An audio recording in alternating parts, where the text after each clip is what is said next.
বিষাক্ত স্যালাইনে গুরুতর অসুস্থ ৩ প্রসূতি যাদের নিয়ে আসা হয় এসএসকেএম হাসপাতালে। এই মুহূর্তে তারা চিকিৎসাধীন। এই ৩ জনের মধ্যে ২ জনের অবস্থা অত্যন্ত গুরুতর বলে জানা যাচ্ছে। কেমন আছেন ৩ জন, আরো বিস্তারিত আমরা জানবো। কথা বলবো আমাদের প্রতিনিধি পার্থপ্রতিম ঘোষের সঙ্গে।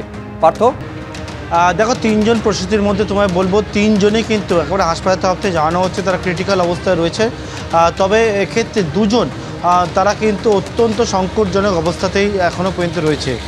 গতকালকে মেডিকেল বোর্ডের চিকিৎসকরা তারা যেখানে ক্রিটিক্যাল কেয়ার বিশেষজ্ঞ ওকে নিয়ে ৫ জনের যে টিম ডক্টরদের যে টিম গঠন করা ছিল, বোর্ড গঠন করা ছিল মেডিকেল বোর্ড, তারা বৈঠকে বসেছিল এবং চিকিৎসা কোন দিকে যাবে সেই বিষয়ে দীর্ঘক্ষণ ধরে তারা সিদ্ধান্ত নেন।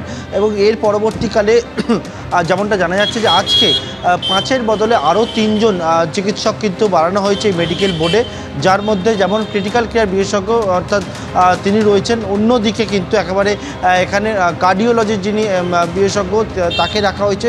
মোট ৮ জন চিকিৎসকদের টিম মেডিকেল বোর্ড ৫ থেকে ৮ করা হয়েছে, তারা কিন্তু রয়েছে। এবং আবারও বিকেলবেলা সেই মেডিকেল বোর্ড বসবে এবং শারীরিক অবস্থা কেমন রয়েছে তারা পর্যালোচনা করবেন।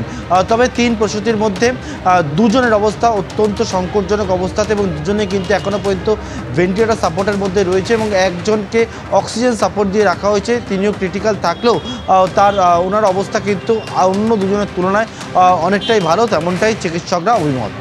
ধন্যবাদ পার্থ। মিদনাপুর মেডিকেল কলেজে যে প্রসূতি মা মারা গেছে এবং যে ৩ জন আইসিইউতে ভর্তি আছে সেটা নিয়ে মানুষের প্রাণ তো এত সস্তা নয়, এটা তো প্রাণ নিয়ে খেলা হচ্ছে। এর আগে আমি দুর্নীতির আওয়াজ তুলেছিলাম, এই জাল ওষুধের এই দুর্নীতির সঙ্গে এটা যুক্ত। আমি এসছি, আমি কয়েকটা পয়েন্টে আরটিআই করেছি। ২ মাস ধরে এই ড্রাগটা, এই ক্যাট আইটেমটা মানে রিঙ্গার ল্যাকটেট আর নর্মাল স্যালাইনকে অন্য স্টেট ব্যান করেছিল। তার সত্ত্বেও গভর্নমেন্ট অফ ওয়েস্ট বেঙ্গলের অন বিহাফে সিএমএস এটাকে প্রকিউরমেন্ট অর্ডার দেয়। আমার একটা প্রথম প্রশ্ন, এই মানুষের কি প্রাণের কোনো দাম নেই? মানুষের প্রাণ নিয়ে খেলা হচ্ছে। ডিসেম্বরে গভর্নমেন্ট অফ ওয়েস্ট বেঙ্গল এটাকে ডিসকার্ড করার জন্য অর্ডার ইস্যু করলো, তাহলে ডিসেম্বর থেকে জানুয়ারি এত লম্বা গ্যাপ, তাহলে কি সবাই ঘুমোচ্ছিল? দরকার হলে ওরা প্রেস কনফারেন্স করে লোককে অ্যালার্ট করতে পারতো, এমার্জেন্সি একটা মিটিং করে এটাতে অ্যাকশন নিতে বলতে পারতো। এবার এই মালটাকে ডিসকার্ড করার দায়িত্ব কার ছিল? উনি কি করছিলেন? ওনার এগেনস্টে কিছু অ্যাকশন নেওয়া হয়নি কেন? মিদনাপুর মেডিকেল কলেজের অথরিটি, হসপিটাল অথরিটি, এবার হসপিটাল অথরিটিকে এটার পুরো দায়িত্ব নিতে হবে। আমার প্রথম পয়েন্ট হচ্ছে এর ব্যাচ নম্বর কি ছিল আরটিআইতে। সেকেন্ড পয়েন্ট হচ্ছে এই নর্মাল স্যালাইন রিঙ্গার ল্যাকটেটের ম্যানুফ্যাকচারার আর ডিস্ট্রিবিউটারকে। থার্ড পয়েন্ট হচ্ছে গভর্নমেন্ট অফ ওয়েস্ট বেঙ্গলের জন্য প্রকিউর করার জন্য অ্যাওয়ার্ড অফ কন্ট্রাক্ট অর্থাৎ ওয়ার্ক অর্ডার কে ইস্যু করেছিলেন।